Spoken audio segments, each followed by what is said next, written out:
and then a statement that they came out with in 2012 and 2016 about light pollution and their recommendations. So if you would take a look at that, it will give you a lot of information about what I'm going to be presenting.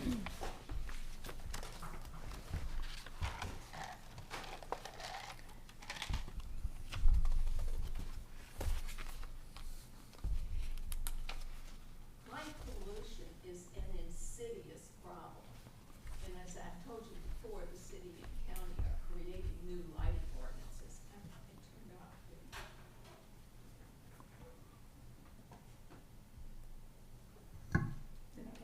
Oh, I must have hit it. We consider you all a key partner in enacting lighting ordinances that are valid and relevant. There are very well-researched resources available. We do not have to reinvent the wheel. And one of the many opportunities is to partner with you to create a healthier environment. This is from the World Atlas of Light Sky Brightness. It is an image from thousands of satellites in the United States, and it starts in the late 50s. We moved to the middle 70s and finally to 2025. So you can see the creep of light pollution that has occurred across the country. This is a representation of a Bortle scale. The scale was invented by a physicist, and it goes from a 1 to a 9. The 1 is a area that is the darkest sky possible. A 9 is the brightest sky that you can measure. A 9 would be Las Vegas. When I went on the computer and put my cursor in the middle of Louisville, it was a 9. When I put it on the middle of Frankfurt, it was a 6.3, and you can see the chart on the left and the progression over the years. So we definitely have light pollution. And what is it? It's excess of inappropriate outdoor light that is too bright, too white, unshielded, or misaimed, and on all night. I call light pollution the DDT of the 60s. We kill from 600,000 to 1 billion birds a year in window collisions. Insects are nocturnal, about 1/3 of them, and they die from predators and exhaustion from light pollution. 60% of animals are nocturnal, and their circadian rhythms are disrupted.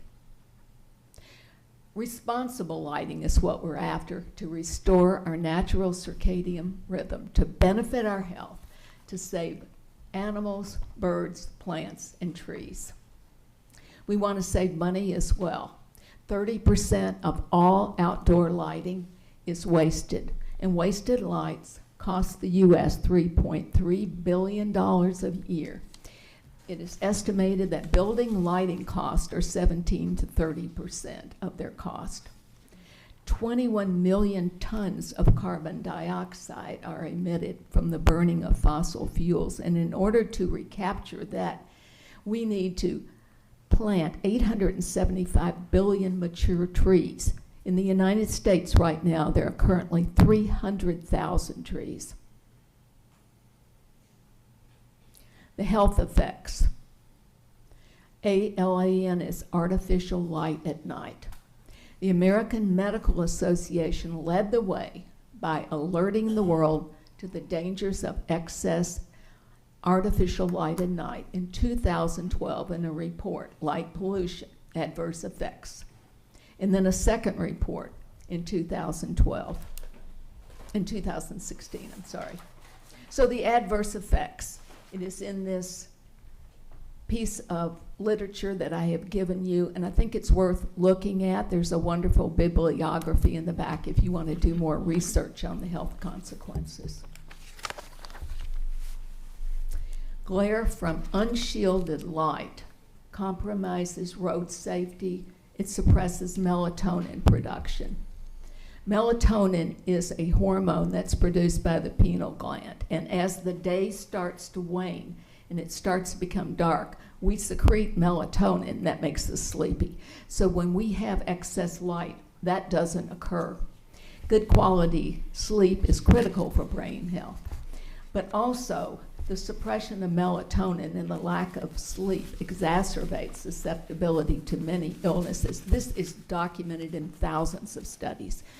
The hormonal cancers are breast, prostate, pancreas, and thyroid cancers. This is a chart from Dark Sky International, and I think it's very telling. 3,000 Kelvin is a warm light. That's what you all use in your new lighting that you have from the American Electric Lighting Company. All the way down to 2,000 Kelvin, which is the yellowish orange color. Dark Sky International recommends 2,200 Kelvin for street lighting, and that's what the light that is emitted by the sodium vapor lights that you see on the old Lawrenceburg Road and that are in the alley in the back of our house on Shelby Street. So these are some resources from Dark Sky International, and they have all types of recommendations. They have policies, and they have lighting and lighting companies that have been vetted that offer the type of products that are ideal to stop the light pollution. This is what we don't want, and that is blue light. Those are the short, high-energy wavelengths. This increases the incidence of myopia. The most polluted light cities in the world are in Asia, and when they have done studies on Asian teenagers, 80% of the teenagers are myopic. I'm a myopic, and I can tell you that at the age of 25, I had a retinal detachment. I haven't had macular degeneration yet, but I had early cataracts and had both replaced, the first one in my 50s. This is the most fun part, at least for me, because I'm going to show you pictures of Frankfort and Franklin County at 2 o'clock in the morning, and they were taken by Scott Hankla, one of our board members back there. So this is what we call sky glow. This was taken from Gene Birch's backyard. The rest are Scott's pictures. This is the transportation building. It is lit up 365 days a year, 24 hours a day. On the left is the Franklin County Board of Health. The sign is what's called an EMS, Electronic Message Center, and it flashes 24 hours a day with messages that are frankly pretty hard to read. On the right is the corner of 2nd and Capitol Avenue. Broadway at 2 a.m. You notice all the people. These globes are a big problem because they emit light all over. Of course, the right is the Arsenal, and on the upper right, that is not the moon, that's a globe. On the left is Western Hills High School. They don't have an electronic message center, that's a light box, so it doesn't change. On the right is Collins Elementary School, pretty lit up. On the left is Leonard Wood Drive, on the right is 127. Behind that is Staples. They turn their lights out at night, as do Aldi's on the other side of 127. About 3.5 years ago, Aldi's International mandated that Aldi's all over the world turn out their lights at night to save money. On the left is where we are, the Frankfort Plant Board, and across the street, your neighbor Commonwealth Credit Union. You can see the difference in the Kelvin temperatures of the colors. A school, and downtown, another building that's lit with an electronic message center. I like this slide because 21 states have light pollution laws, but if you look at it, it is across the board with both blue and red states. We've got Florida, Texas, Wyoming, among other states that you might consider blue. So it's not a political issue, it's a health issue. And when cities have polled residents about what kind of light they prefer, across the board, they like the warmer lights. And that makes sense. No one likes those white glary lights coming at them. And they're different type of car lights now. It's easy to pick at. You go places and you'll start noticing now lighting and the colors and what appeals to you. And so it makes sense that citizens want the warmer colors. And so the recommendation from Dark Sky International is 2,200 phosphor converted amber LEDs, or some filtered LEDs when possible, and 0% blue light. These are some cities that have switched to environmental friendly LED lighting: Washington, D.C., Pittsburgh, and you can read the others. So our goal is to partner with you by supporting Dark Sky International and friendly light pollution laws, and that meet the standards so we all can be healthier. Thank you. Does anyone, Anna Marie had contacted us this afternoon and wanted to know if she could make a few comments, and she had wanted to call in on Zoom. Is David, is she? David's saying no, she's Still not on? she's not on. Okay. Does anybody have any questions for Ms. Barr? And I guess one question I may just ask is, where are the city and county at on their, and is their ordinance going to adopt that recommendation, the 2,200, or do you know what they're going to do? We don't know. They haven't started yet. They are Okay. on the cusp of starting. Okay. Well, I just want to say thank you, first of all, for bringing this information. I thought I knew a lot about it, or at least I just knew generally, you know, it wasn't a good thing, too much light pollution. And actually, where I lived in Florida, Lake Worth, Florida, was on your list. So I guess there was a reason why I knew. So one, I appreciate the information. We're kind of the epicenter of lighting. I would love for staff to sort of give us a report on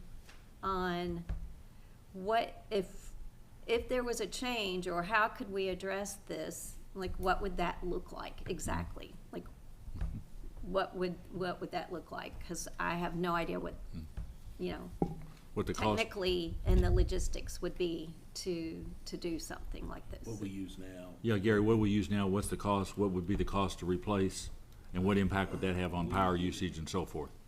Probably try to dumpster, not Yeah. install it. I mean, I was We wondering if we we don't could, have to do it right now. no, but if we I could mean, get that you for know, the next meeting, maybe? Yeah.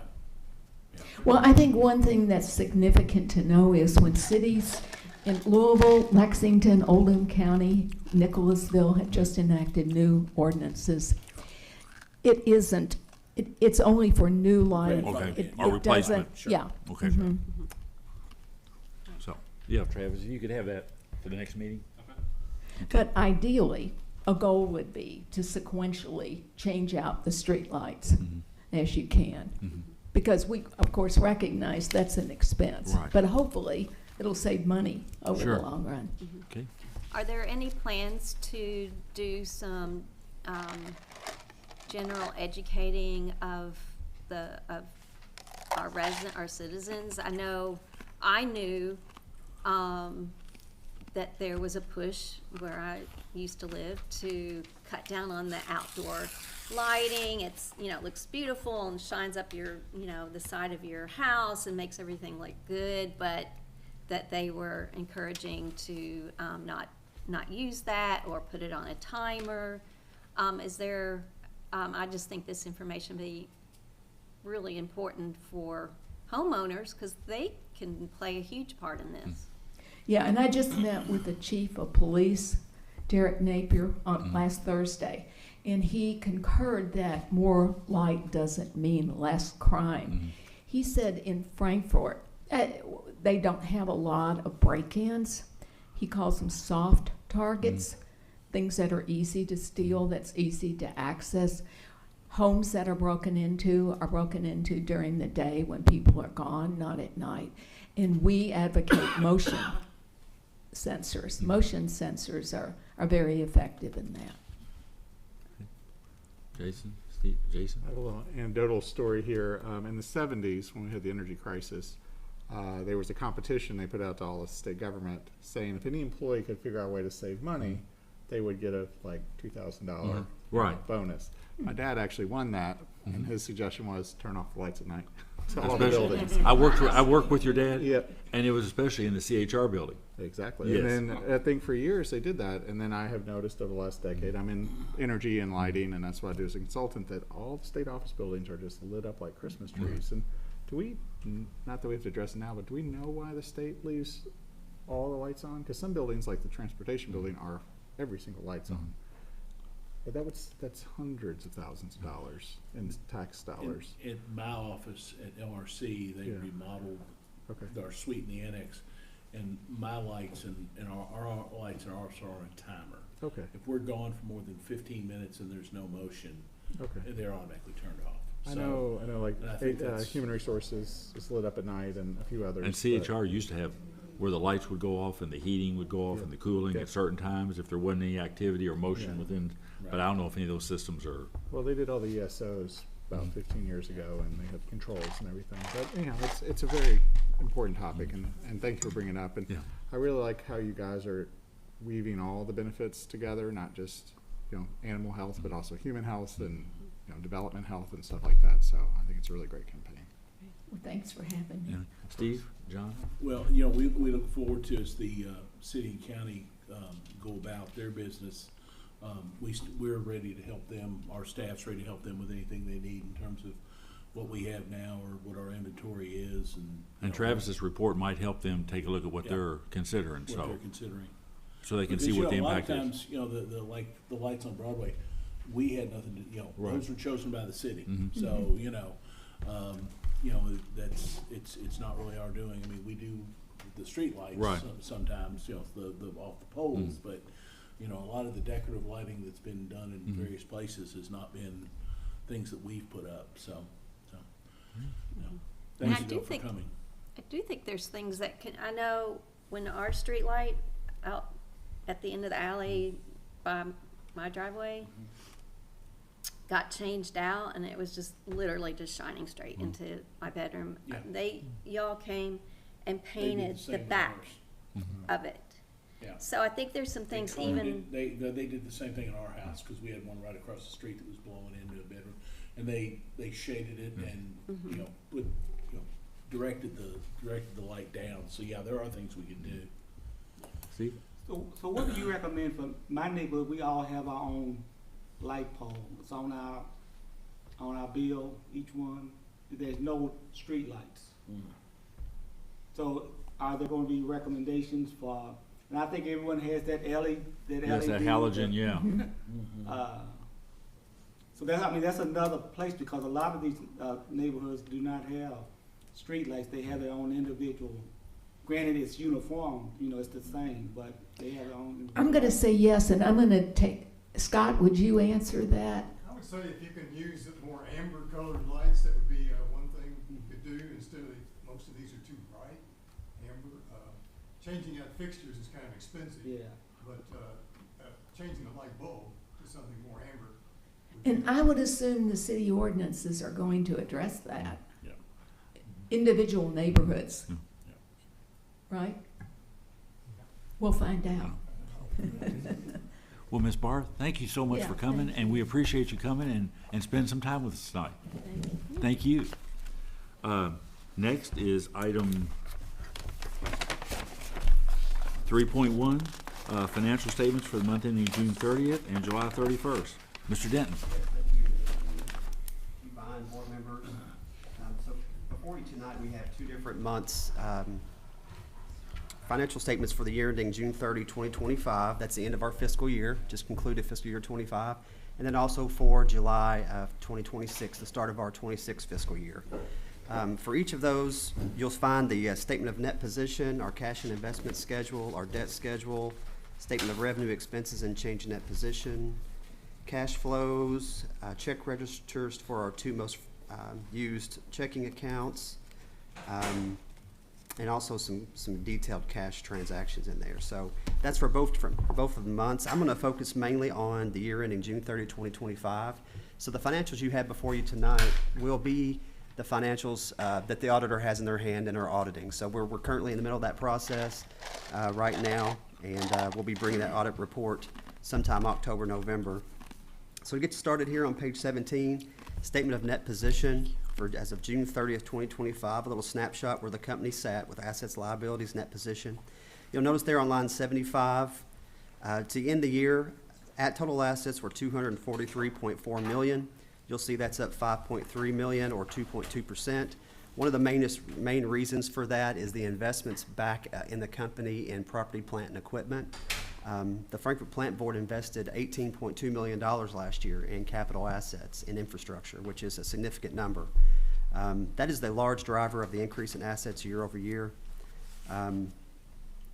Looking at liabilities, line 155. David, could you just give an example real quick for the people watching? They're thinking 18 million. What's an example of what an investment in capital assets would be? Yeah, absolutely. It's one of the largest for the year was investment back into the next band fiber network. Mm-hmm. Everyone's seen the commercials, the billboards, the carts at Kroger.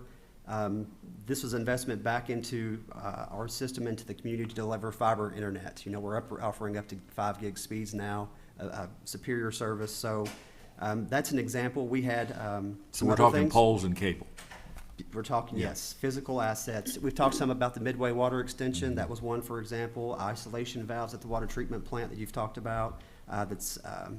So it's just a variety of things, substation improvements. So it's all necessary assets to keep electric, water, and telecom running to the homes and businesses every day. So that's pretty impressive when you look at putting that much back in.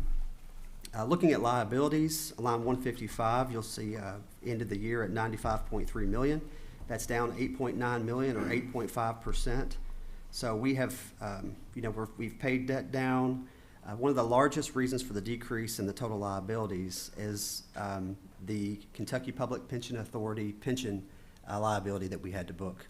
When you take the assets represented for the pension liability, that's lines 60, 65, and 70, and subtract it from the liabilities related to the pension on 135 through 145, you'll notice that our liability decreased by $4.7 million. So the Government Accounting Standards Board came out years ago and said that if you're a member of a public pension, you must book that pension, the proportion of your pension expense on your balance sheet. In 2018, we did that for the pension, and 2015 for the pension, and 2018 for the other post-employment benefits. So ever since then, we've had this on there. That is a large driver of the decrease in liability. To get that liability down on the balance sheet, we have to make an entry over on our statement of revenue expense and change in net position that we'll cover here in a minute. So this is a non-cash journal entry that we make each June. So you're talking about a $4.7 million swing down on investments, I should say on the liability, that we did have to book as a decrease in expenses on the other side. So when you take your assets minus liability, you'll see our net position at the end of the year was right at $148 million, bringing your liabilities and net position equaling your assets at $243.4 million. Steve? Just a question. The pension liability is subject to change. I mean, in next year, the year beyond, it could change, it could go back up. Yes, sir. And the only reason I pointed out is I'm glad it's down, but I don't want anyone to get the idea that it will stay there. It can also go back up next year. Yes, sir. Okay. Absolutely. And to follow up on what Steve said, we don't find this number out. We didn't find this number out for last year that we're talking about until late in the year, correct? Correct. The actual report from KPPA was dated March 30th, but it's later in April before we even know the Right. number. So there's only 2 or 3 months left not even 2 months left in the fiscal year by the time we find out what this number is. Now, we guess at the number in the budget. Right. But, that number may be off, and hence the, down $4 million. It's because of what KPPA's directive is. Yes, sir. We budgeted $2 million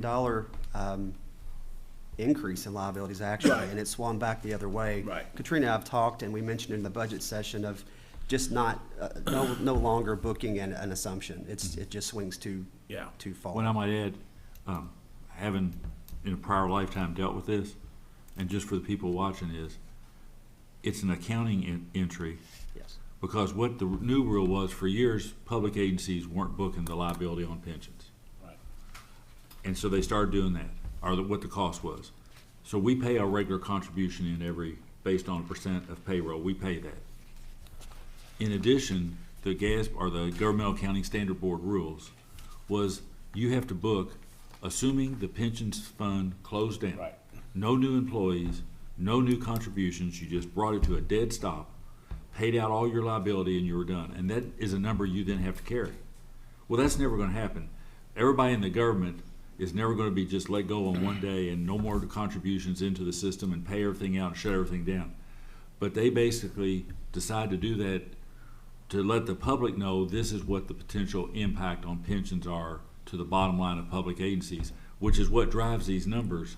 And it's a number that's not gonna, you don't wanna say it can't happen, but and this is not just for county employment, it's for state employment, teacher retirement. Everybody's gotta carry that potential liability that if the system was brought to a dead stop, this is what it would cost to pay out all the benefits for everybody who's got some vested in the system. So like David said, they don't know it because it depends on investments during the year and actuarial calculations, and there's all kinds of things that go in. So it's a number, there's no way to guess it. I mean, try to get as close as you can, but and like I said, it's to give the public some assurance that the agencies know how much their potential liability is. Is that fair, David? That you hit it just right. That's exactly what's going on there. And it does make the financials look, if you don't understand it, and our audit has a very long note, you can go out and look at our last audit report that explains it, and it's clear as mud, for sure. And if the market next year tanked and liabilities went up and actuarials changed and everything, it could swing the other way. I mean, you just never know. So I kind of hit the balance sheet there. Let's talk for a moment about financial performance for the year. Looking at page 22, Statement of Revenues, Expenses, and Change in Net Position. This is the company-wide detail, looking at the operating, other revenue, and all your other expenses for the year.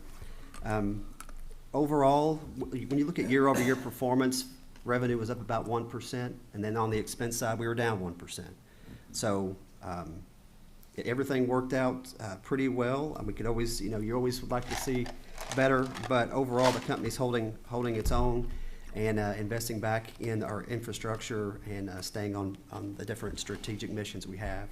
So the one thing we just covered about the pensions, you'll notice I don't ever really talk about month to month. We have a month and year-to-date column. If you look at that first column on page 22, line 30 and line 65, you'll notice it shows a negative, a $3.8 million negative adjustment to employee benefits. And that is the entry we had to make in this revenue expense and change in net position statement to make the balance sheet work. So essentially, the bottom line is $4.7 million higher than it would otherwise be. So we had to decrease pension expense by those GASB 6875 entries. So overall, I think we can feel good about where we are as a company. We have a lot in front of us when it comes to projects. July, we're off and running with a new budget year, the budget you all approved. There's really not a whole lot to talk about for the first month of the year, but I'd be glad to answer any questions you have. Any questions for David? And when will we see the auditors? So we're in the middle of field work. We've been landing around October, no later than November for the actually audit report, but you all will be getting some independent correspondence with them. Right. There's some fraud questionnaires and Right. different interviews they'll be doing with you all. You'll be hearing from over the next couple of months. And just so you're aware, they call it SAS 99, but so you're aware, you may get a letter, you may not from the auditors, but anybody has the right. They pick people at random throughout the organization at different levels, different duties. But anybody has the right, if you've got something that you think that you don't want to talk about here, that you don't feel comfortable, but you think something needs to be looked at or a problem, you're free to call the auditor, say, look, I'd sure feel better if you looked at this. I'd feel better if you looked at some of these transactions, because they'll pick transactions at random. But if you say, I want to look at things in this area, can you pull some more?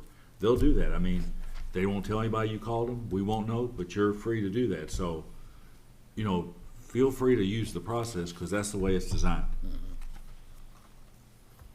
So we're off and running a new year, and at any time there's anything you want to talk about related to audit or the financials, feel free to give us a call. And you'll love the SAS 99 questionnaire if you get one. like, are you aware of any irregularities or improprieties? And you can say, well, I'm not sure, but could I guess? I mean, you know, but you could do, if you feel, like I said, if you think that's something you don't think looks right, report it. I mean, it needs, if you feel like it, it needs to be looked at, so. Okay. Mr. Chairman, if it's in order, I'd make a motion to accept the financials for both June 30th, 2025, month ending June 30th, 2025, and July 31st, 2025. We have a motion. Do we have a second? Second. We have a motion and a second. All those in favor say aye. Aye. Those opposed? Financials are accepted. Thank you, Mr. Dennis. Yes, sir, thank you. Anybody signed up for public comment? No, sir. Any web comments? No, sir. Okay. Departmental reports, Mr. General Manager. Yes. First is a public information. Casey can do. Hello, Ms. Lindsay. Good afternoon. We've had a lot of activity in the marketing and communications department. Gary Harvey and I attended the NCTC's Independent Show last week. Harvey spoke on a panel discussing how to stay competitive in video by offering a streaming platform for cable. And he discussed what we're doing with Nextband Stream.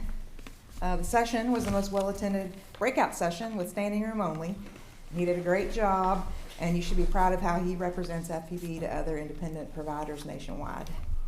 We also had the opportunity to speak with other providers who have completed the upgrade conversion from HFC to a fiber network, and we learned more about the opportunity to bring a new product to our customers, and we'll have more on that in the coming months.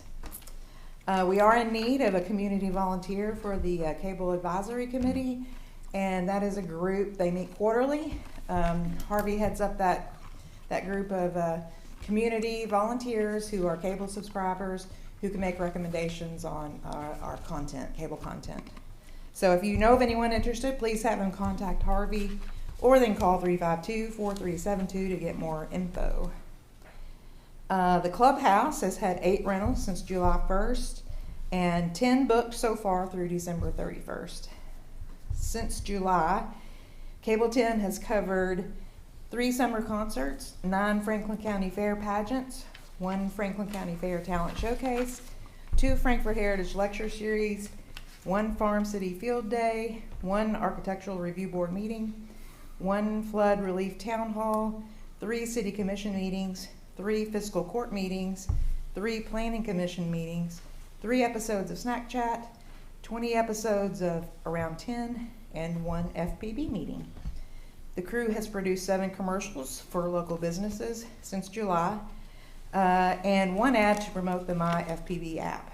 We're getting ready to start Game of the Week this Friday with the football game opener covering FHS versus Paris, and we'll also have a cameraman at Western Hills for live cut-ins. Any questions? If I could go back to the one, and I know you had said something out earlier, the situation on the cable advisory. I know we're facing a situation where we've got a couple members whose terms are ending, and we're gonna have to have a discussion probably, I guess, next time, whether we wanna change the rules and let people serve a longer term, if we can't get additional people to serve. And certainly people serving now are doing a great job, but currently we have term limits on them. But it's an important function, and I know you all do a number of things, and you think you're expanding, looking at other ways to try to get people interested, but it's like everything else. It doesn't take a lot of time, but somebody needs to do it who's interested in that, and so if people want to volunteer, it's important. So. It's very important, yes, thank you. Okay. Next is NOG. David is going to do that. So the NOC report for July is on page 171 of your board packet. It's kind of the standard information you're used to seeing. We had 757 locates over 4 different utilities, electric, water. You've got your coax and fiber as well, so 4 different to locate. And then they did take a significant amount of calls and dispatch duties for the month. So I know we have extending an offer to a new locator. Haven't yet to see if they've accepted, and have some dispatch interviews next week to get fully staffed. So. All right, next is the customer service. April.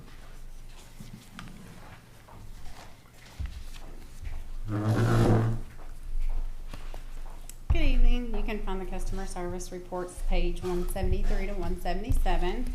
On 173, you'll see that customer service assisted 7,012 customers. 3,838 were calls. 1,571 walk-ins, and then 1,519 were cashiers. If you look on page 174, we do give you data just for previous years in July. So it's just interesting to look at this and see that the things that we are putting out there for self-service are helping. Last year at this time, we had about 9,000 customers that we assisted. And the previous year, I think it was like 9,500. So we are down to 7,000. The wait times, I know in June, when I spoke to you all in June, I did let you know that we were probably going to go through a little bit of a tough time with wait times because we had a customer service CSR that was moving to another department, and then we are trying to fill 2 positions, and we have someone on family medical leave. So we were over the 2-minute mark. However, if you take out those peak days, we're under 2 minutes. I know last month we had a really great month. We were almost fully staffed. We had 9 CSRs. We typically fully staffed for us is 10. But then, of course, we've had those people moving and that kind of thing. So that did affect our wait times. We'll probably have another month or 2 where they will be over the 2-minute mark. However, we continue to work on that. But we're working on about half of our staff on any given day, just because we're trying to hire. So we do have a new hire coming on Monday, and then we've offered someone a position. So we should be fully staffed soon. And then you'll see there at the bottom of 173, our Google reviews. We had 7 compliments and then 1 service issue inquiry. I am happy to report that we finally made it to 3.4. Every point that we get on our stars is great because we have over 700 reviews, so it takes a lot more. I think we need about 51 to get to 3.5. So we're trying to get there by the end of the year. But when you look at 2 years ago, we started the Google reviews really pushing and asking customers. We were at a 1.6. So in 2 years, we've managed to more than double that star review. So we're pretty proud of that. And again, we'll continue to work on that. But if you all have any questions, I would be happy to answer them.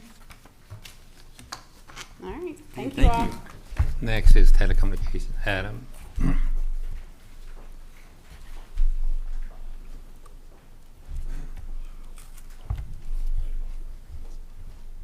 Good evening.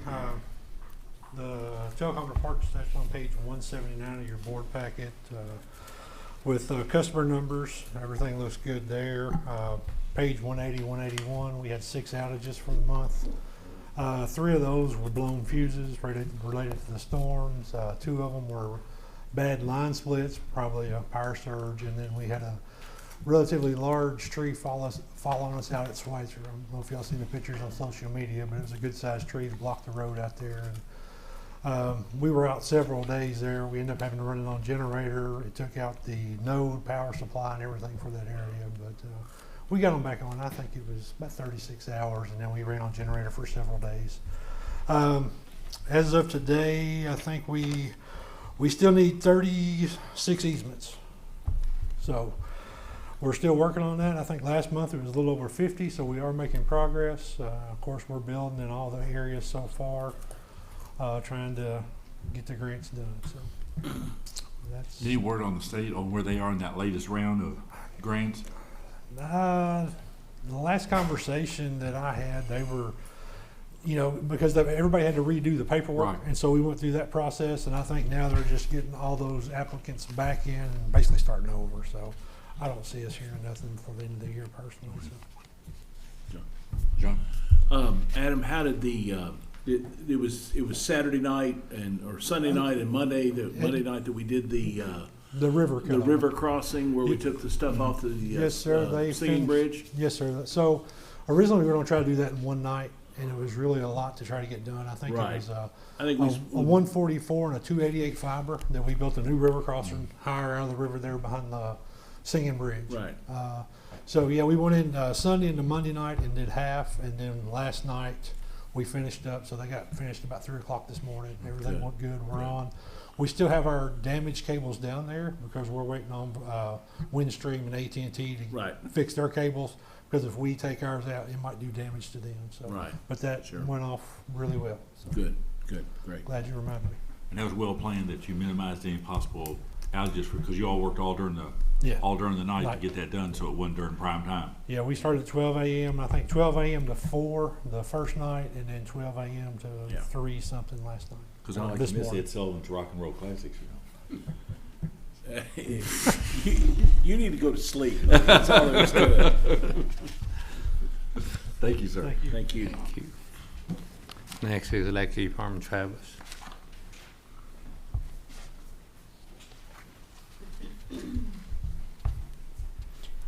Good evening, everyone. Scott had a personal matter to attend to, so I'm going to fill in for him on the department report, which for electric begins on page 183 of your board package.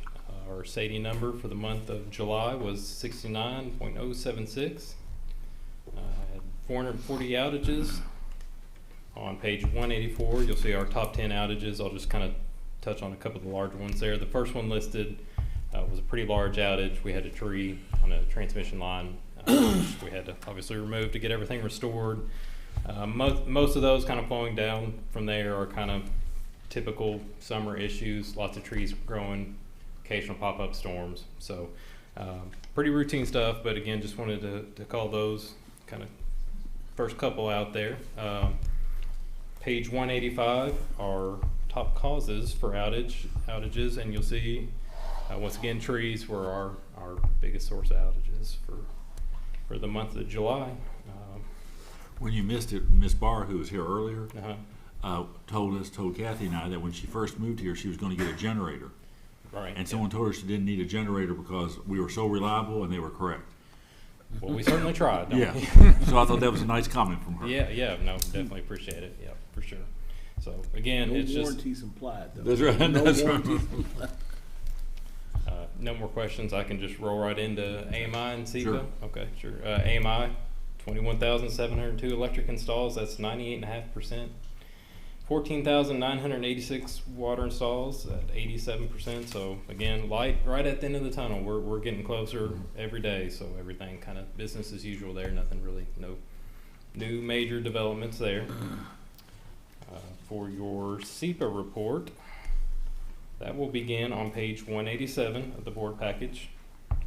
Our SEPA bill for the month of June, $111,394.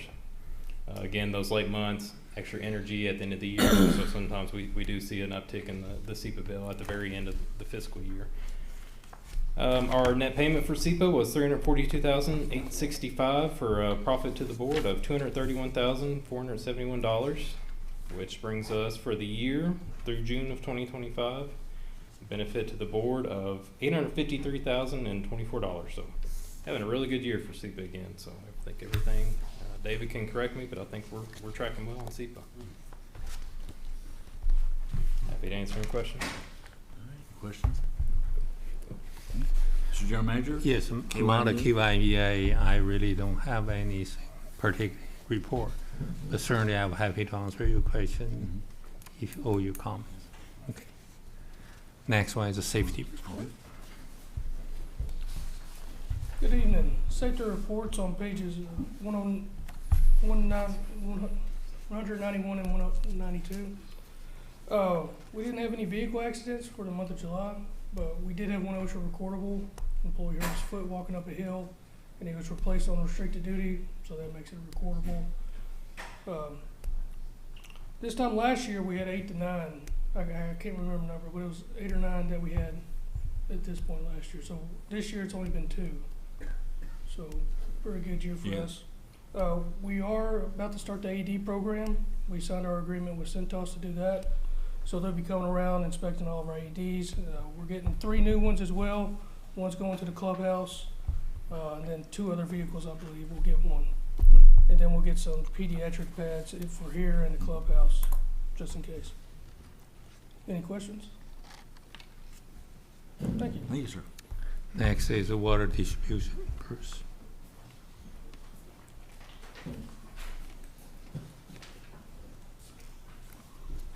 Good evening, everybody. Start on page 193. You will see that we had 8 new water services installed. Page 194, we had 3 water main breaks. Page 195, it reports 1 water outage. That's actually a typo. It's supposed to be 2 water outages. So that's a little note we found there. 2 outages for last month. Some just work going on in the department. The meter department worked approximately 673 service orders. changed out 232 water meters. System maintenance completed the flushing program for the year with 237 flushed hydrants. And then the construction and service department worked together, laid about 1,840 foot of water main. Most of that was out 421. And then we had a 32-year employee retire August 1st, Danny Wiley, so his knowledge is greatly going to be missed within the meter department. And then yesterday we had our new hire start, CJ Brulls. So we're getting him trained and throwing him into the ditches. So, but other than that, that's pretty much all I have. Good. Any questions? Yep. Thank you, sir. All right, thank you. Next is a water treatment plant, Brendan Powell.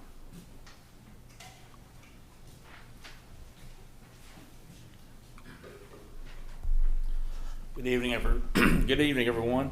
For the month of July, the water treatment plant treated 278,290,000 gallons of water for an average of 8.97 billion gallons a day, for average 2,750 cubic feet per second for an average of 1.78 billion gallons a day. And our filter valve project, all 49 valves have been replaced. The electricians are wiring those up now, and that last filter is set to be put in service on Monday. So wrapping that up after a change order too. So, any questions? Hey, thank you, sir. Thank you. Anything else, Mr. General Manager? Okay. Under action items, first item is item 6.1. Is we have an employee who has filed a grievance. I think everybody has that in front of them and has seen it. And with board's permission, I'd like to invite the employee up to make any statements, anything that she'd like to present to us. So is Ms. McDonald here? No, the employee is not able to attend this evening. Okay, does she want it deferred to another meeting? No, Or, I told her we can continue. so she wants us to go on and consider it Yes, tonight and not, she doesn't want to wait and make a statement to the board or whatever? correct. Okay. Okay, so I think everybody has it in front of them. Michelle, I mean, does she yeah. know that we can wait? I mean, I just want to make sure she really is waiving her opportunities. Yeah. Yeah, why don't you take the microphone, Michelle? Initially, she had expressed that she was nervous about, I guess, addressing the board. So I just let her know it was her decision if she wanted to attend or not, and she sent me an email today, said that she wouldn't be able to attend. Does that, to follow up on what Catherine said, you think she fully understood by not being able to attend meant that we would proceed on and not defer to another meeting? Yes, because again, when I had sent her the time, she had asked if she didn't show up, would you still discuss the matter? And I said yes. Okay. So if you want, we can defer and I can follow up with her. Would you prefer to meet with like two of us individually? Well, I think at this point, we, under our own rules, I think we're now at the The point board, that yeah. she's appealed to Gary, Gary rendered a decision, and the next step is the full board. So I think, at this point, I think we've got to act as a board. Now, we could defer it as a board, we could act as a board, but I think at this point, we have, is that correct, Hans? Yes. Yes, sir. My understanding is that the matter was submitted to the board and ready for a decision. And this is based on our own written procedures, that this is like our final step of appeal within the agency, is that correct? Yes, sir. It's submitted to the board at this point. It's been through the, up the chain, for Right. lack of a better term, and it lies with the board, and the board has the discretion to do you can consider it, defer it, whatever the board's pleasure is. And to make sure I understand the process, at this point, obviously, if the employee was here, they could make their statement, then we could ask them any questions.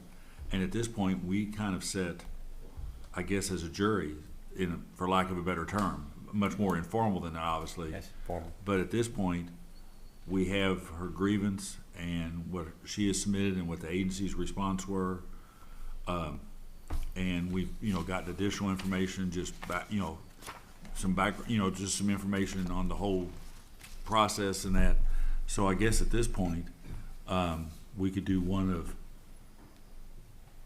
I guess, three options. We could rule in the employee's favor, we could affirm the general manager's decision, or we could hold the matter in abeyance until another time. So I guess at this point, Yes, sir. it'd be up to any board member to make a motion. I wasn't gonna make a motion. I do feel uncomfortable in deciding this without kind of hearing, and quite frankly, we talked about this in my mind. I've talked about this several weeks ago, so I'm not sure how freely we can talk about the particulars, in open Well, meeting. according to Hans's, what I understand, since it's not an appointment, what are the three criteria? Yes, sir. The exception is appointment, discipline, or discharge are the only options that are available for a closed session. It does not encompass just general personnel matters. Then I would prefer to defer to the next meeting. Then I know I'm coming in here. I know I was coming in here this time, but I thought it was on here. And I guess the only question I would have with that is, the employee has kind of indicated that they do not want to appear at the board meeting. I think that was,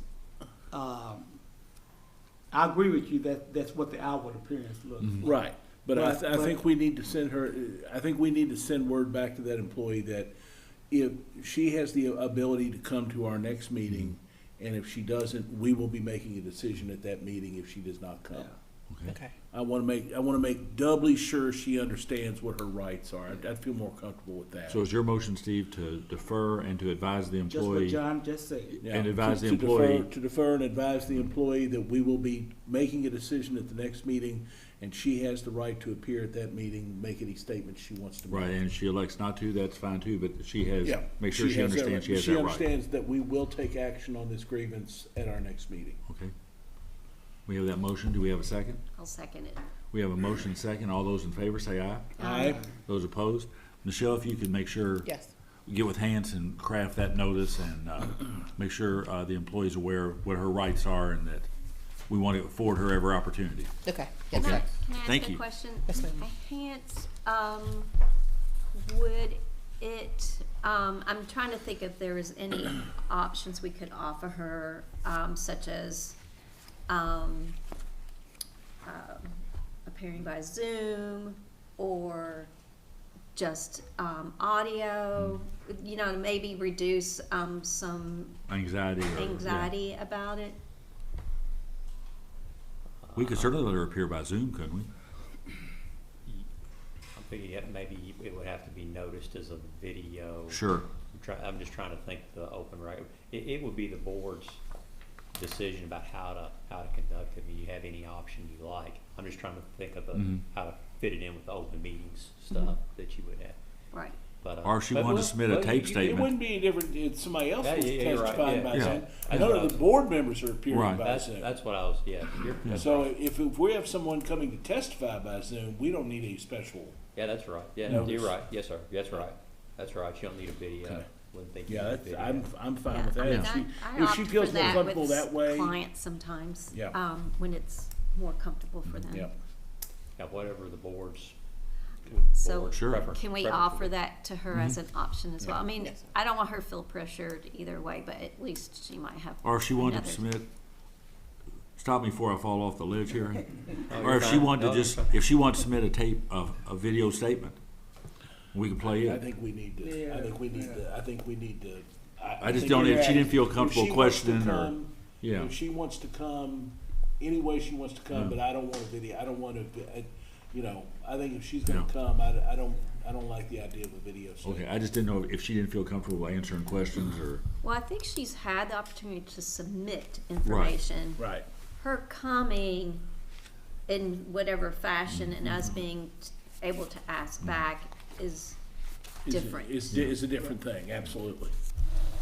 see, First, did we pass the motions, my short-term memory? Yes, we did, Yes, we yes. did. Question about the process, though. How do we, as a board, discuss this situation if we can't do it in closed session? We really, and I don't want to do it right here, but, it's like we've all been individually seeking the information about this issue and not being able to, you know. I mean, I it's, think we, I I mean, the think we important thing, discuss it like we discuss anything else. yeah, it's I based mean, on the record and any other testimony she offers during the meeting, it's, And it doesn't fall into an exception where Nope. it can No, be I closed. agree. I mean, it's a understand. I just- public, Yeah. it's subject matter appropriate for public Yeah. hearing. it's really not any different than if you go to the state and the personnel board. Once you pass the personnel board, which is an open process, then you go to your next option is Franklin Circuit, and that's open and Yeah. so. Okay. Okay, Michelle, if you and Hans would get that letter to the employee and, Yes, sir. and make her sure she's aware of what her options are and ask her just to advise us. Okay, yes, sir. Okay. Thank you. Thank you. Next item is city solar agreement.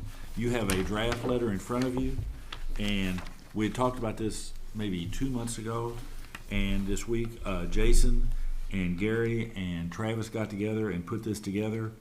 And basically, well, Jason, why don't you give a real quick summary of what it does? Okay, great.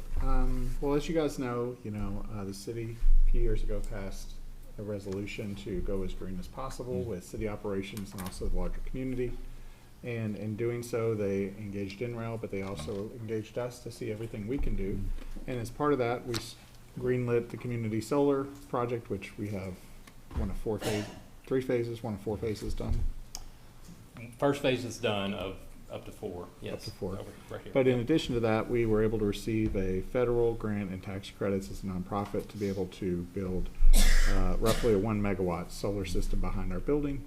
And with this letter is, as our partner and sort of we work with the city and we are kind of part of the city. We are trying to figure out how to allow the benefits of the green power and any other benefits of value kind of be, go on to the city as our partner and aiding them with their large goals. So I think there's several advantages. One, it allows the city to help meet their goals. It allows them the opportunity now to save some on their utility costs, and in the future, the savings should increase. It allows us to take the opportunity, the solar, and put it to the city as a partner, and for us to dedicate that resource that we have here on at our facility, and provide that directly, and to operate in part some of their city services and use green energy. So. Yep. And it does not cause any adverse impact or any cost increase to any other customers. And it takes advantage of what we've been able to accomplish here, at FPB. Yep. And I want to make it clear that, Travis has run the numbers. There's some numbers in this, but we would be working with the city to really nail the numbers down in the actual memorandum of agreement or whatever we end up doing with them. But it is rate neutral to the rest of the community. Mm-hmm. We would be paying back the non-incentivized part of solar from the value of the solar, and then anything kind of above that, that's value we can pass on to the city. So. And the letter basically says we would send an elite delegation of Gary, Jason, and Travis to meet with the city officials and flesh out an agreement, which it should not be a hugely complex agreement, and to get an agreement and then bring it back that we can act on formally and vote on, and that the city can vote on.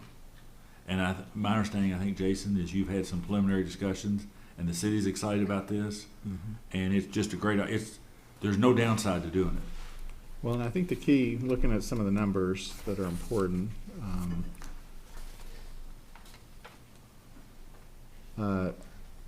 so basically delivered will provide 15 to 20% of the city's annual energy needs. All right. Yep. That's almost as high as 1/5 of all their power needs for the city operations could be greened by this project. So that's a huge step in their 2030 goals, I think. So we're And I think happy it's as a important partner to provide point out that Gary and have put in this letter is that overall our whole portfolios we're close to 19% renewable for our whole portfolio for the Frankfurt Plant Board, which is pretty impressive. In fact, it's really impressive. So. Yep. Yeah. So I guess we're asking for a vote for us to authorize to send this letter to the city. And I'd like to also ask if everybody feels comfortable. It's drafted here for me to sign, but if everybody wants, we could do all 5 of us on the letter send it to the city showing that we're fully supportive of this proposal. If that's okay with everyone. It's fine either way, it doesn't matter.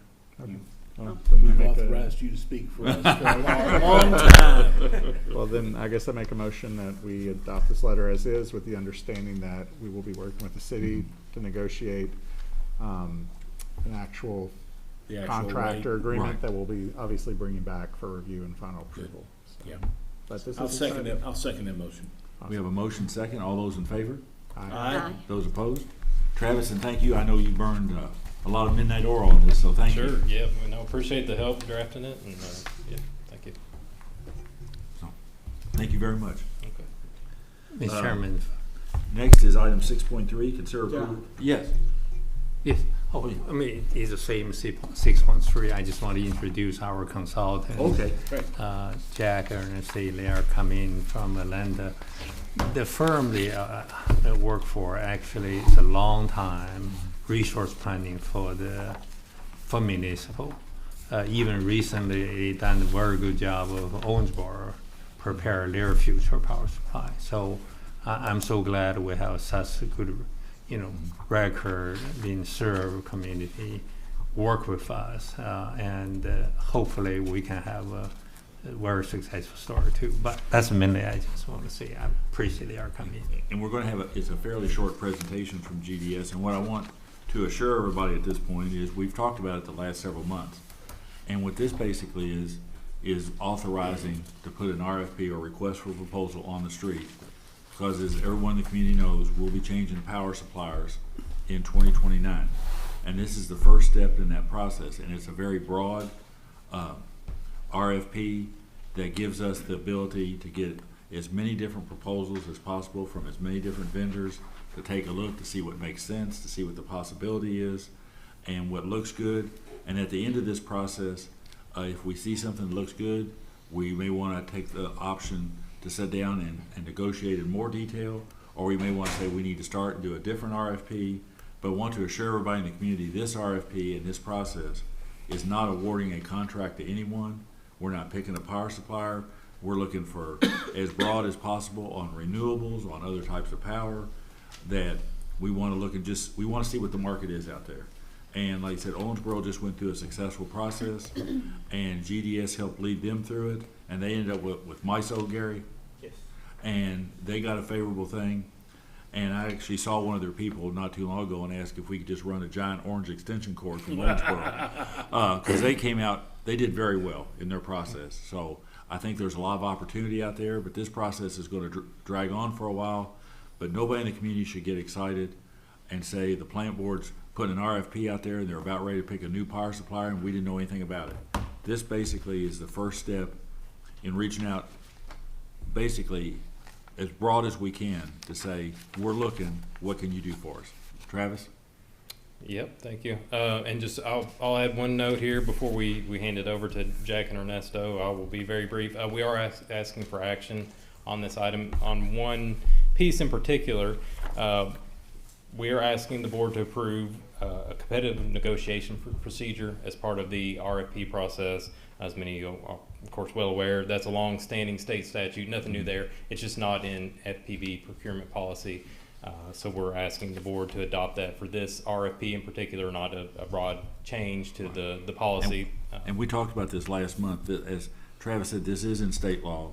State agencies can use it, we can use it, and what the difference is you, in state procurement, you have competitive sealed bidding, which is what this normally would be. You have competitive negotiation, which allows you to solicit proposals, and correct me if I'm wrong here, Hans, but allows you to solicit proposals, and then it gives you the option that say you get 6 proposals, and say 3 look very good. It gives you the ability to sit down with those 3, have more detailed discussions about their proposal, what options, what can be done.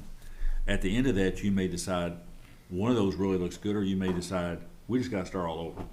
But it gives you the option not to go with best bidder, not to go with just, it gives you the ability to sit down, have more detailed discussions with not just your top, which you might call bidder, but more than one who have submitted proposals that you think might be of value, to talk in more detail to find out what they can do for you. Is that fair, Hans? Yes, sir. But like I said, it is not new law. It's been in the state's procurement code for decades. And state agencies use it frequently. Yes, it's state agencies and then there's a parallel, Mhm. same kind of thing for local Right. agencies. And that's what's referenced Right. in the board package there. So that's fair statement. Okay, yeah, well, without further ado, I'll hand it over to Jack and Ernesto from GDS and let them kind of step through. Obviously, we've been working on this RFP for quite some time, so they'll kind of explain the process, and we'll add a timeline going forward. And I think we want to add, the RFP, once it's out there, is a public record. Anybody can see the RFP. It's not a secret document. So, I mean, it's open from that standpoint that we'll be looking at proposals, but everybody can see what we're asking and what information we're trying to get. Great. Yeah. I'll hand it over to you all. David is in the back room there. If you'll just tell him to scroll down when you're ready, he'll pilot for you. On Oh, this. okay. Okay. You okay? Now, we promise to keep it under 45 minutes. Yeah, thank you for the introduction. We have worked here regionally with several utilities, and so excited to continue this working relationship. We've worked with Gary, Travis, and Hans here as of late on the RFP document. We're pretty close to having a draft for a broader consumption feedback cycle, and we'll stare at some of the timeline associated with that in a minute here. Next slide. Okay, so as a reminder, generally speaking, the volume of load, we wanted to bring that back to this group's attention. We're looking at roughly 130 megawatts plus reserves potentially. So we're trying to nail down exactly the target that we'd like to go out and procure upon. The numbers that are illustrated here on the slide associate that sort of target, the 130 plus 15% reserves, but nets SEPA hydro, which is the resource that you will be taking with you after exiting KYMEA. That's the current projected outlook for the resource mix. So that's what we illustrate there. On an energy volume basis, we're talking about 680 gigawatt hours for the year net of that hydro facility, net of that hydro purchase. And so just broadly speaking, that's the volume that we'll be looking to procure upon. And we'll talk about the preference for the types of products that we'll state. But of course, as you mentioned, it'll be a broad solicitation, trying to uncover if there are any unique opportunities that we can sort of mix and match potentially with suppliers. Now, I know there has been a focus on renewables. We just heard the update on the city solar. And so there's very much an interest in uncovering some of the pricing associated with different levels of renewable penetration within the city's needs, the utilities needs. And so we wanted to illustrate what those targets are roughly in this first draft. And of course, we'll be receiving feedback prior to publication. But certain thresholds sort of stood out in the conversation, and those were the ones illustrated here. 100% of the city load, roughly 12 gigawatt hours as per the NREL report that we saw. We're confirming all of this, creating a load forecast for this forward-looking period, et cetera. But roughly these are the numbers. If we target 30, 50, and 100% renewable targets, those equate to gigawatt hour volumes listed there, 200, 340, and the 680. Now, the reason we kept it broad and focus on the energy volume is we don't know what we're going to uncover. Some suppliers may come in with different solutions to help us meet these potential target loads. And depending on what resources you bring to bear, whether it's solar, battery storage, et cetera, the volumes of those resources could change. So we don't want to prescribe that right off the bat. And so that's sort of why we're taking this approach to pushing out those volumes that we showed there. Any questions? Real quick, regionally, how are renewable prices doing right now? I know there's some wind up in Indiana and up in Ohio. I mean, are we able to, how are the prices for that in general? Yeah, as you can imagine, Certainly, the last few months, developers have been scrambling to understand how their supply chain and the pricing associated with that is going to change. Tariffs, ITC, credits, all of those things are kind of up in the air at the moment. Yeah, we're running several renewable solicitations right now. We're working through an 1,100 megawatt solicitation in Georgia for the co-ops down there. We've been talking with a number of suppliers, and certainly we've heard some of the difficulties with pinning down exact pricing. And so compared to a few years ago, the price outlook has moved upwards. We're just trying to see how far. Is there an advantage to MISO versus PJM, or is it kind of?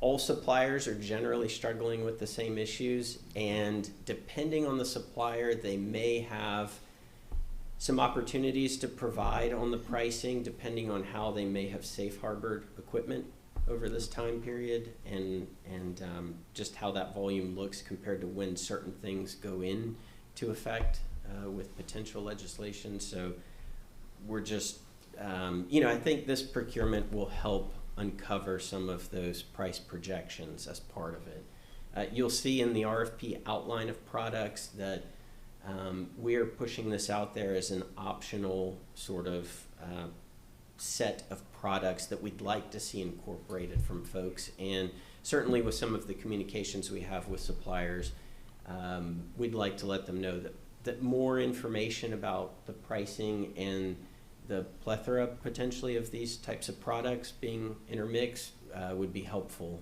And so is it more of an RFI that you're doing? It's more of request for information rather than actual full proposals? It's an RFP from which, if we get what we like, we will negotiate as they Do we have to go with the RFP? Do we have to go with one vendor, or if we find one vendor who has a blend of stuff we like and another vendor, we can put it together? The RFP allows for, we'll talk about that later, but the RFP allows for a mix. Awesome. And with regard to PJM and MISO, there's some differences there. Yeah. The transmission situation between here and there is probably overarching compared to the differences between PJM and MISO renewable prices. Is this similar to the process Owensboro used? Yes. So the Owensboro process was a multi-year process. We went through an integrated resource plan. We pushed forward on a request for proposals, which the articles that have been made public summarize that we were focused on joining MISO. And so all of the products, at least as part of that RFP process that certainly rose to the top, were all sourced from MISO, and that's the path that they're definitely taking. Okay, next slide. Okay, so just generally, and I think you hit upon this concept just prior to the slide, but the RFP, the way that we're broadly approaching this is that we would like to see a mix of products. So the concept here is, you could go the full requirements route, and I think that's the preference. Work with a supplier partner that can sort of manage the delivery of that, and someone you can work with going forward here on out, 2029 and on out.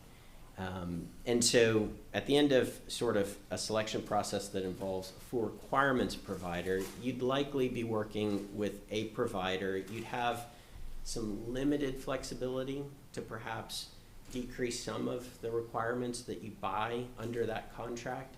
They're going to structure a contract that sets some parameters plus or minus a certain load amount. And you're supposed to stay within the bandwidth. If you go above that with abnormal load growth, there could be some provisions that are triggered as part of the contract. As well as some potential for local generation if that was something being pursued. And we want to leave a little bit of room for that. But there's been a lot of talk at the city to try to put in themselves 20 or 30 megawatts they did the NRL reports and stuff. But I know with the KYMEA right now, we are limited to a percentage that we could generate inside the community. With these full requirement contracts, we're going to run right into that pretty quickly unless we build it in on the front end. Yeah, so the benefits of those contracts, when you talk about traditional full requirements, you are basically transferring the risk of supplying your load to someone else. And they plan ahead. They hedge against that future need on their books, and they take care of you essentially. And anything abnormal, then you guys need to negotiate how that triggers a conversation.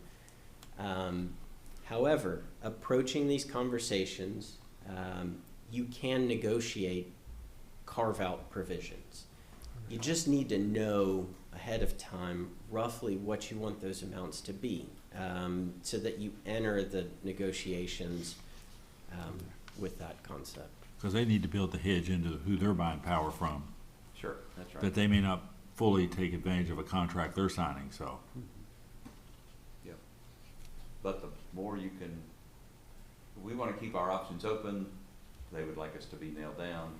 You work somewhere between there, but the more you can know in advance, as far in advance. If we knew, oh, we want to do 20 megawatts and we want to have it online by a date certain, then we could just carve that into the deal and go from there.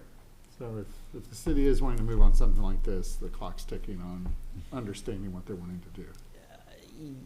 Yes, it sounds like there's some movement on a project.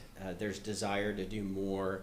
I think the way that we're currently illustrating the draft RFP, we have those renewable targets. So the suppliers are going to gain a sense that you guys are interested in potentially incorporating renewables. And so I don't think that we have to necessarily broadcast it in the RFP document, but as we move and transition to negotiations, period, yes.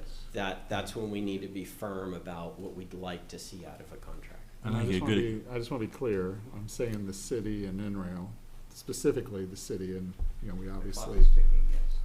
Well, I'm just making the point. The city's explored this on their own, and we have tried to assist them with data and land opportunities and stuff like that. But it's something they're exploring. So that's all I'm asking. And I think the key that comes up with the city, and we've had some very brief conversations, but it's certainly worthy once we start seeing proposals, is the city and the plant board. We had a resolution that Catherine sponsored even before the city adopted theirs about renewables, is if we go with renewables, a higher percentage, then I think the question comes, does it have to be located in Franklin County? Can it be located somewhere in Kentucky? Or if who we're buying power from has a portfolio that has a lot of renewables in it, can the city step back and say, you know what, that's good? Because then it comes down to pricing. And the city and the county just spent a considerable time and effort, and they had the Gartner Group come in here looking at everything the city needed to do, strategic plan. And certainly the city wants the renewables. They also want the best rates they can get to attract industrial companies. So there's gives and takes. And if you can get 15% cheaper energy, but the renewable is located in an adjoining state, does that count? Is that good? Or does it have to be? I mean, so that's all part of that dialogue that has to take place. I think John's decision. I don't want to put words in John's mouth, but I think he's saying thank you for coming and helping us navigate through this, because it is extremely complex. Right. So the self-supply products, we are kind of in the driver's seat. Hans is going to become an expert on energy procurement, and he'll take care of it all for us, right? Purchasing a mix of products from different, capacity and energy are separated now, and so, and then putting it together to serve the load. But we might have to put like a data center, like a monitor, actually watching price points and shifting around, or it's a little more automated than that. It's a little more automated than that, and you can outsource those things. Okay. And see, that goes, I think, to where the competitive negotiation process really works well. Is say you get a proposal and you really like it, and you say, I'd really like 5% more renewables. What would that pricing look? I mean, you can, in that process, you're not locked in, because if you're in a regular sealed bidding, then you're starting all over. You can't change the terms and conditions and all of a sudden go different. Competitive negotiation allows you to step back, tell the proposals, after I've read everything, I've looked at it, I think we'd like to maybe look at this, and you can send them back to the drawing board. So, We have plenty of clients that are the size of Frankfurt or smaller that have portfolio and they don't have a 24-hour staff of people watching the power. It's- Awesome. Okay, next slide. All right, so, the RFP outline of products that I alluded to is here on slide 4. The way that we've drafted the RFP document is to state our preferred product at this point, based on the feedback, which is a full requirements agreement. And we are looking for those types of products, contract, within not only the LGEKU territory, but also sourced from MISO potentially. There have been updates on the depancaking here recently, and so we'll need to monitor that as the RFP process develops. What that means is potential risk or cost exposure down the line, depending on how that process works itself out. So we'll keep an eye on that. But full requirements, preferred proposal type, with the optional incorporation of the renewable targets that we illustrated in an earlier slide. We will accept other products as part of the process, and so we describe what those are. We're looking for capacity and energy products within the KU territory or MISO Zone 6 or 7 nearby. And then we will also accept solar PPA offers, power purchase agreement offers, to see if we can get a pulse of what some of those projects, those standalone projects might look like, and perhaps uncover if anyone has thought about something locally that we're unaware of, and just need a buyer to perhaps push that forward. So it's just meant to uncover potentially anything out there.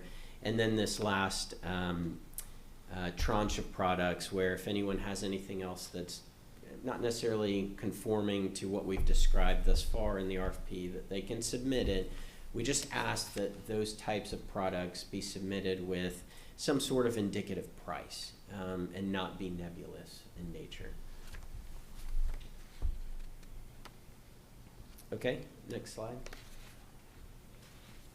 This is our proposed timeline, so we're working on the RFP now.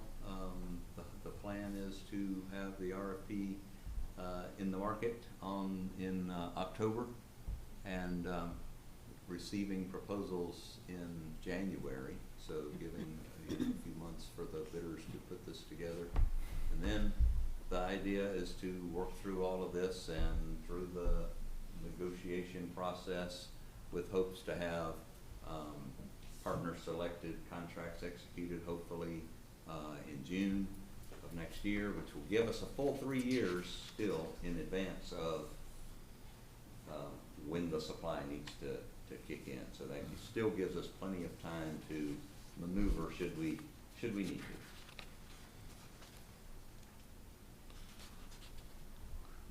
and I think we've talked a little about it as a board, and there's nothing really that we need to lock in or define tonight, but through this process, once we get into this process, I think we had a general discussion that we want to build a way in for the public to have input and some comments at some point in the process. When that is, I think we won't really know till we get something on the street, because we could put an RFP on the street and get nothing. Or come back and get proposals, we say, we got nothing here we like, we got to start all over. Or we might see something, we say, this looks good. I mean, we're just gonna have to kind of play it as we go, but I think there will be a lot of interest in this community about what we're doing from both the elected officials and other people in the community, and I think we'll have to build in a way to solicit that input and give people the opportunity kind of as we get into it, which again, the competitive negotiation gives us a lot of opportunities. We couldn't necessarily take someone's proposal and just put it out there because there's some proprietary information, but certainly we'll be in a position to start seeing just what are some of the options and what kind of things do we need to get some community input on. And I don't think we're going to know till it's one of those things, we're not gonna know it till we see it. And I think when you described it before, I used to work for a cabinet secretary named Grady Stumbo, and he made the comment one time that we need to think a thought that's never been thunk. And I think that's kind of where we are. We're not gonna know what we got till we see something. That's right. Mr. Cuban, Yes, sir. actually, you look at Owensboro process, right? They need a solution by 2027. So right now it's in the 2 year, little less than 2 year ahead of time. But for us, if you look at the timeline, if we do finish the next June, we still have a 3 year ahead of 2029. So if in case the case you just talked about, we still got a time to go back, have a process. John? I have two questions. Number one, you mentioned MISO Zone 6 and 7. That's, I'm assuming, Indiana and Illinois, or Indiana and Michigan? Or is it that part of the zone? Yeah, zone 6 is adjacent. Okay. And so if we source a resource from there, and acknowledging we'd have to match it with point-to-point service, Right, sure. for the reimbursement. Right. Yes, I mean, that's the closest zone. Right. Zone 7 typically follows and is the next closest zone. So we've put it as a potential, although when we go to score the proposals, I mean, that'll factor into the weighting. And the other question Gary brought up, the 3 years out, are we, and I'm not an expert in this, but can we get a price 3 years out that people are gonna be, willing to give us? I mean, how much juice are we gonna pay, not to use a bad pun, for locking something in 3 years out rather than 18 months out, or, when you know what the market is? Well, it's And I know there's a trade-off. yeah, I mean, if we were contracting now, it would be way out, Right. So we're trying to find that happy medium. It's not taking it right up to the end Right. where stuff falls apart and then now Right. what do we do? So we're trying to, but we can also watch, when we get into June, we can watch prices and see what happens, because these prices, can move. every day. But doing it now does give us some leeway if And we June have some 26 transmission turns out to stuff be a to bad figure time. out here. Oh, yeah. We got a lot of transmission stuff to figure out. Am I mistaken? It's kind of like buying airline tickets. I mean, they Right. want to make sure they're going to fill the plane, but then the last seats are going to go up higher and higher because they have base capacity they want to lock down. So, is there an advantage to hitting that sweet spot of a bit earlier because they do want to move it? They don't want to get too close to the line either because they're concerned they may have extra capacity they can't. Or how's that work? There is, but it's, market timing is very difficult. We're just going with sort of, at this point, sort of a gut feel between the two of us, Gary, Travis, and what do we think? Because, if we could lock it all down 2 years ago, great, but we would have paid a lot of premium. And you never know, you pay a lot of premium, you get a fixed price, and then the power market goes crazy, and you, boy, I'm glad I did that. Goes the other way, so we're just trying to find a happy medium. There is no- One part, actually, particularly, John, you asked a question, timing, right, is the market always, to me, it sounds like everyone know the price in 3 years. After that, they don't. But that's the most talk about energy part. Right. I think the capacity market today is completely restored, correct me? It's because of AI, because everything else pertains, so the capacity appears the shortage in the MISO and PJM, which is based on NERC study. All of them is on the red, pretty much. So, in that perspective, I think early is better for capacity. But for the energy, I think is better close to. That's just my 2 cents. But I can't speak. They are the real expert. Yes. Right. Well, and I guess And one we can question- upgrade Jason to first class, in 28 or whatever. And then one question I guess I haven't heard the answer to at all is, how long of a contract are we signing? I know natural gas contracts can be like 3 years. Great question. Yeah, I was going to go there next. So it's an art, not a science, to time some of this market environment. The self-supply has a benefit of you can roll products or services over different time horizons and dollar cost average, for lack of a better word. So there are some benefits to that approach, but yes, we'll see different firmness of prices looking at 2029, and what we're contemplating in the RFP is 2029 plus 3 to 5 years for full requirements proposal, recognizing that's a difficult horizon given the backdrop of the changing legislation, that we would expect anybody who's going to lock in power for you that far in advance and for that long of a horizon, it's going to be at a premium. It's starting to be 8 years. So Yeah. it is 8 years. Okay. Well, thank you. You guys, I think, for me, you've given us a great lay of the land where we're headed, and looking forward to exploring it with you guys.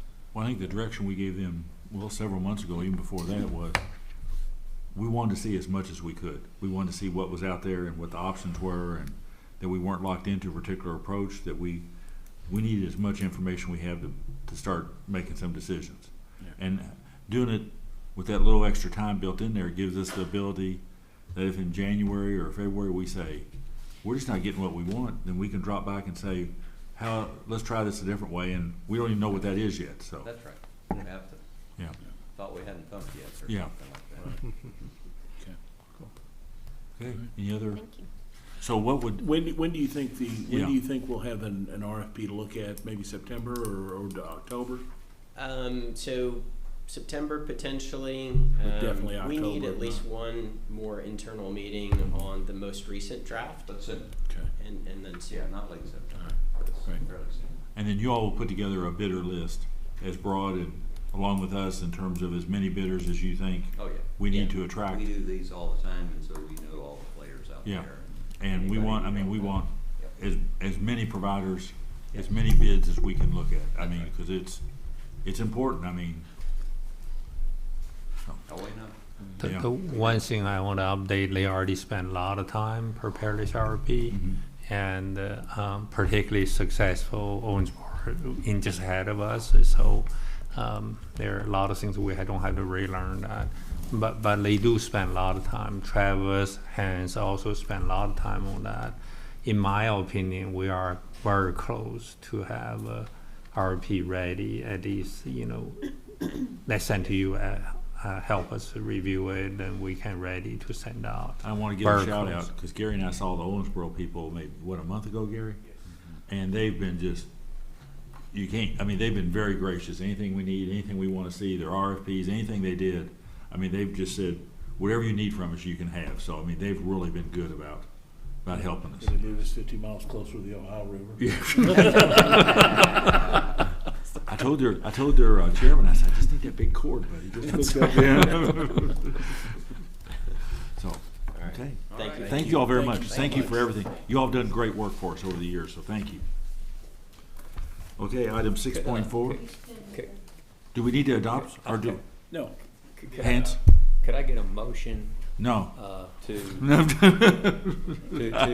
A motion to utilize the competitive negotiation procedures. Yeah, because that needs to be built into the design of the RFP. For the reasons specified in agenda item 6.3.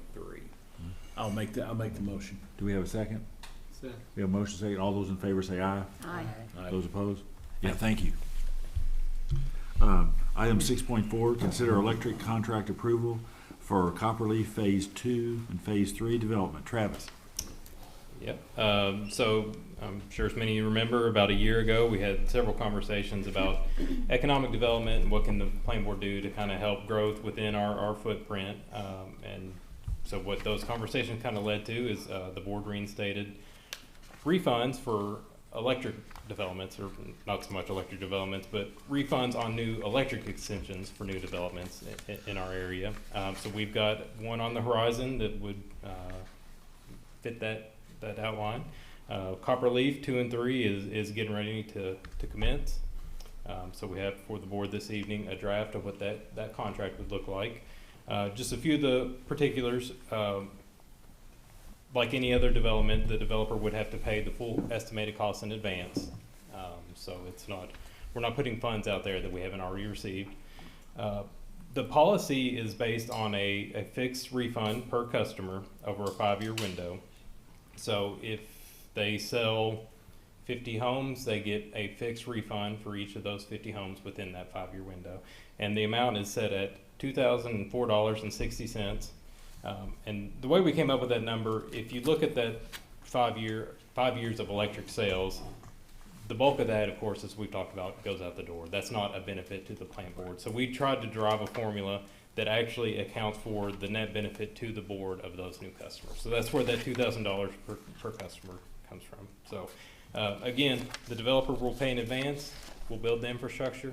As they sell homes and we get new electric services, they can apply for that refund for each new home. It is a tariff that we've already adopted. As you remember, some time ago when we talked about this, the developers came to us and basically said other utilities did this and that this policy would be an incentive to build more housing, do more things here in Frankfurt. And we talked about it a lot, and the idea that we didn't want to get caught out there and have spent money to install things and then the subdivision not be built, and then we were out. So this basically, as Travis said, we get the funds up front.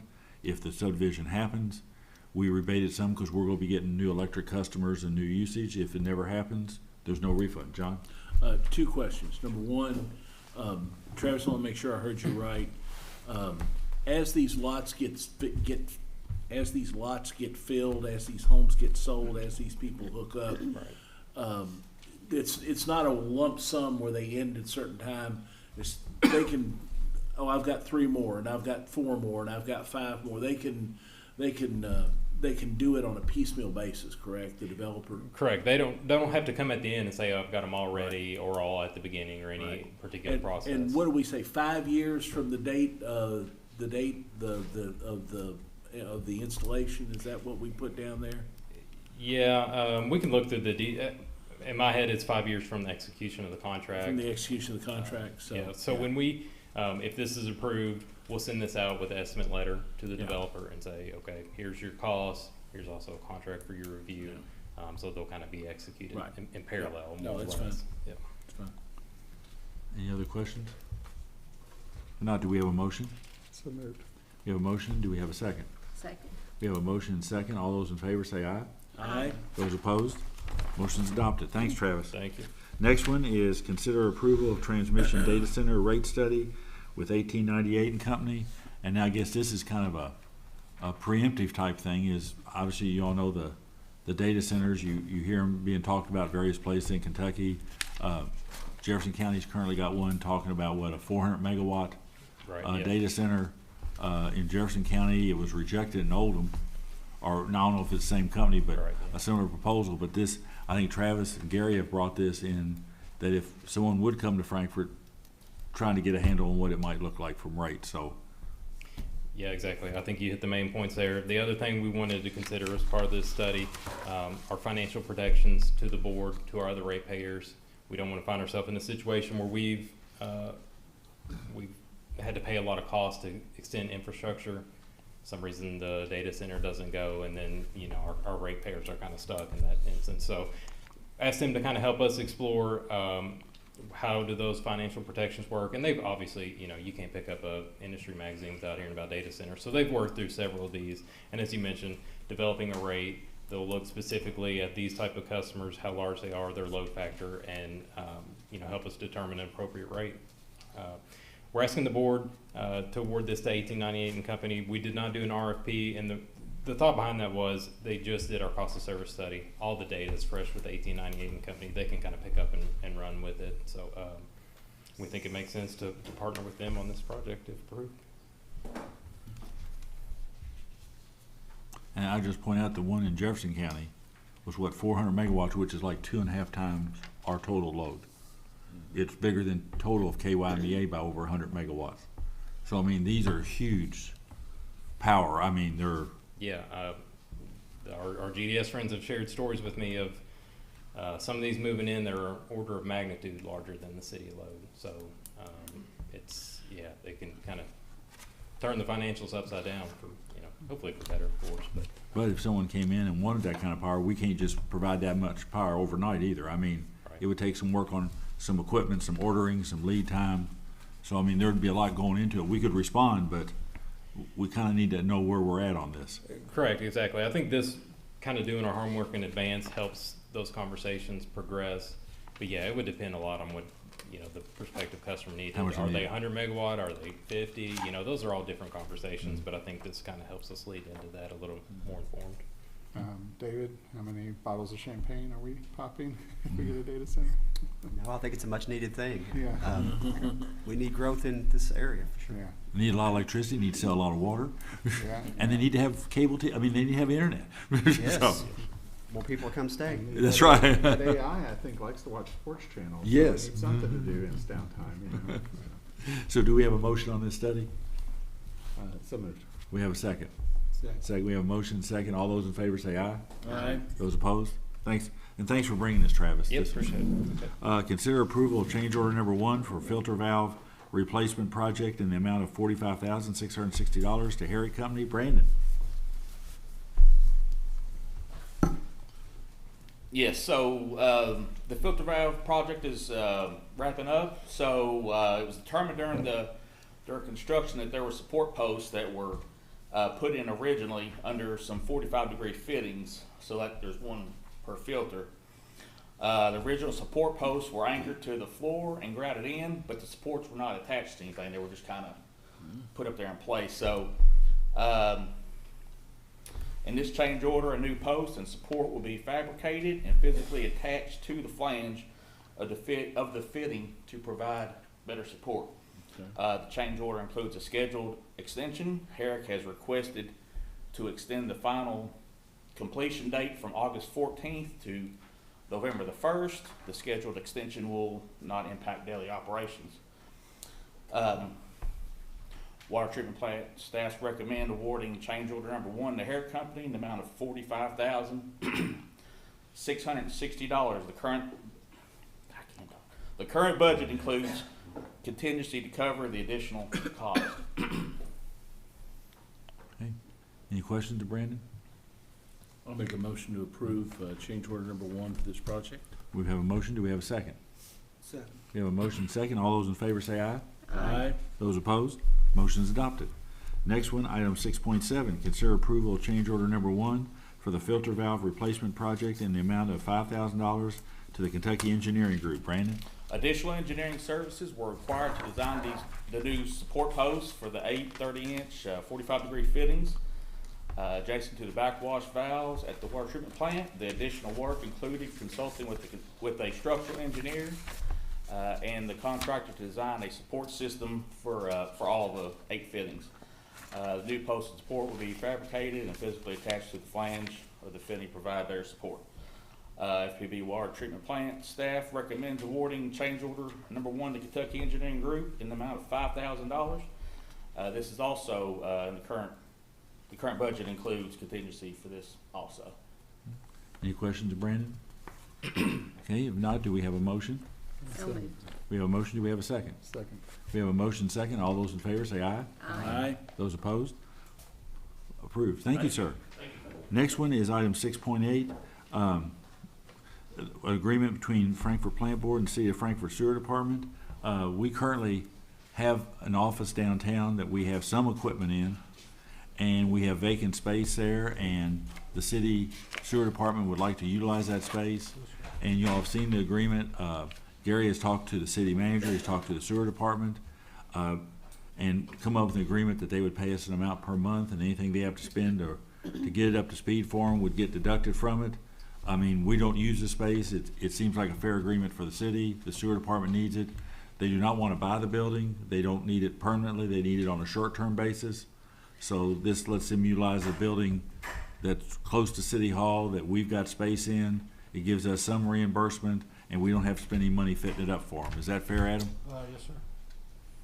And Gary's worked on it, and he's talked to the city manager, and I think the city feels comfortable with it, and this meets their need. And like I said, we don't have any, that space has been vacant for, Since this building, 2016, I guess. yeah. Any questions of Adam or Gary on? Yep. Mr. Chairman, for this order, I'll make a motion to approve the rental agreement between FPB and the City of Frankfurt Sewer Department for the property at 220 Steel Street. Do we have a second? Second. We have a motion second. All those in favor say aye. Aye. Those opposed? Contract's awarded. Thank you. Or approved. Consider item 6.9, consider approving Disney Media and Entertainment Networks NCT affiliation agreement. Harvey. Thank you, Mr. Chairman, members of the board. Cable Advisory Committee and staff recommend approval of the Disney Media and Entertainment Networks affiliation agreement. This is an NCTC agreement with a term through July 31st of 2020, or 2030 rather. It contains renewals of 9 networks on classic cable, including ESPN, ACC, SEC Network, and Disney, as well as 6 channels on the optional preferred cable. It also renews our rights for ABC TV Everywhere and ESPN3. There are no additional launches required through the term of the agreement. The rate impact on this renewal is below our budgeted projections. No new distribution obligations.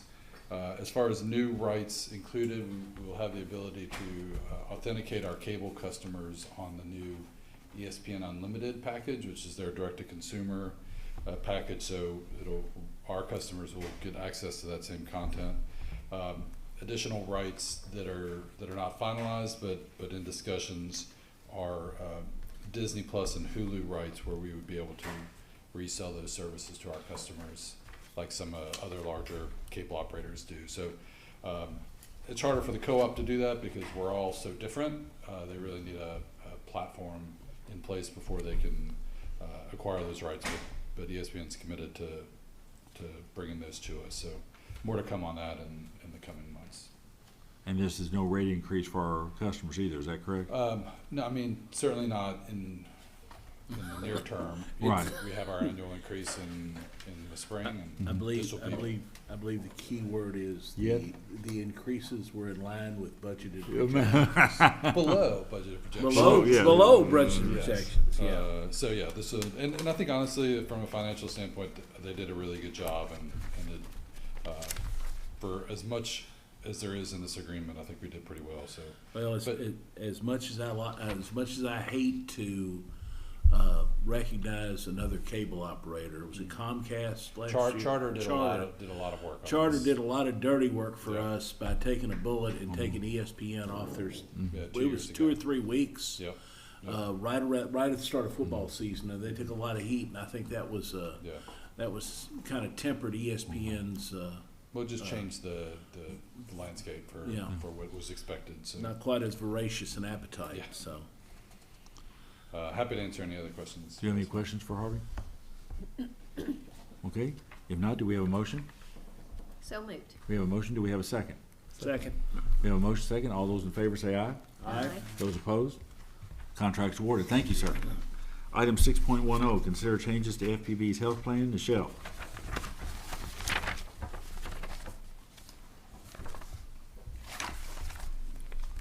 Good evening, Board Chair, members of the board. The Frankfurt Plant Board Health Plan uses Cigna Network for our medical claims pricing. Recently, the University of Kentucky Hospital and its affiliate providers were unable to reach a contract agreement with Cigna, and they are no longer participating in the Cigna Network. At April's board meeting, the board approved a temporary solution allowing our third-party administrator, MedBen, to continue to process our claims as in-network. So to this date, no agreement has been reached between Cigna and the University of Kentucky. Our health plan broker, Cheryl Morgan, has recommended continuing to have MedBen process the UK health claims and their related claims in-network. UK has confirmed it would continue to see our patients and members on an out-of-network basis, and our stop-loss carrier has also approved this process. A memo from Cheryl Morgan outlining the recommendation is listed in the detailed pages.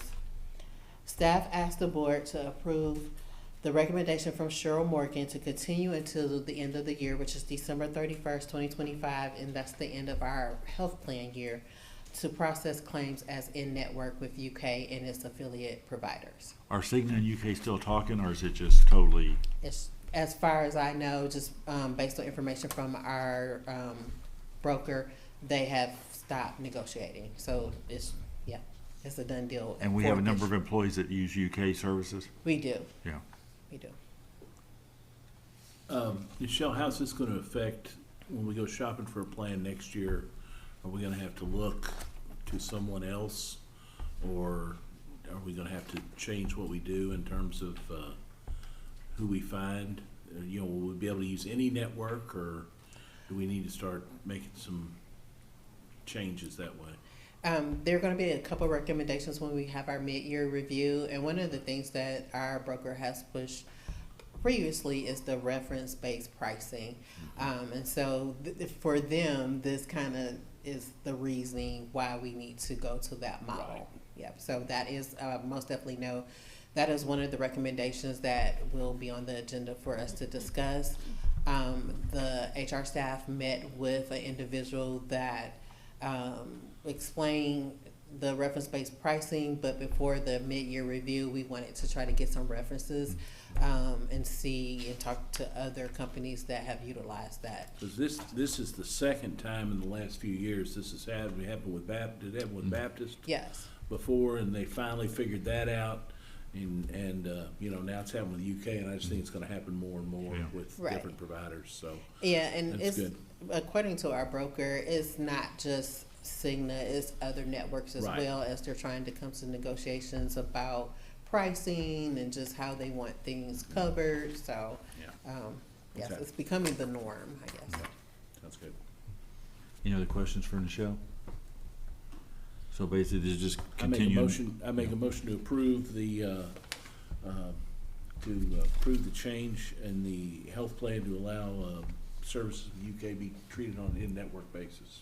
We have a motion. Do we have a second? Second. We have a motion second. All those in favor say aye. Aye. Those opposed?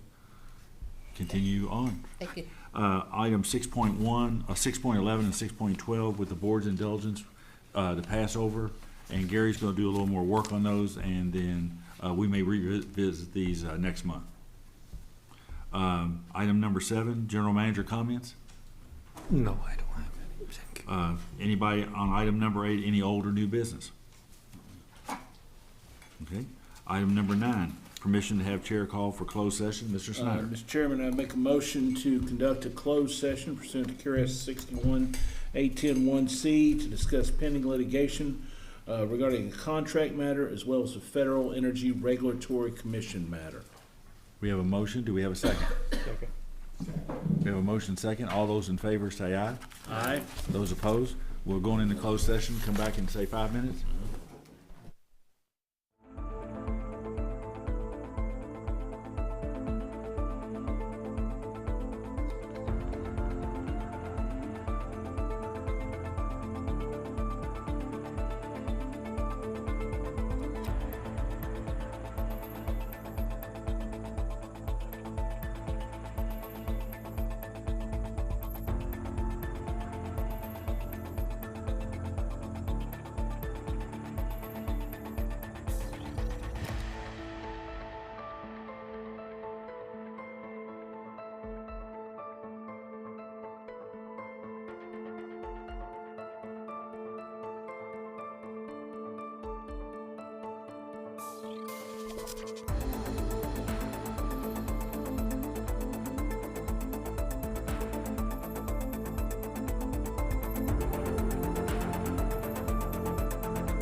closed session? So moved.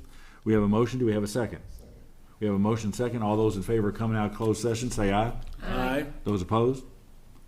Mr. Snyder? Mr. Chairman, no board action is necessary due to the discussions in closed session. With And that said, I would make a motion, we adjourn. we have a motion to adjourn. Do we have a second? Second.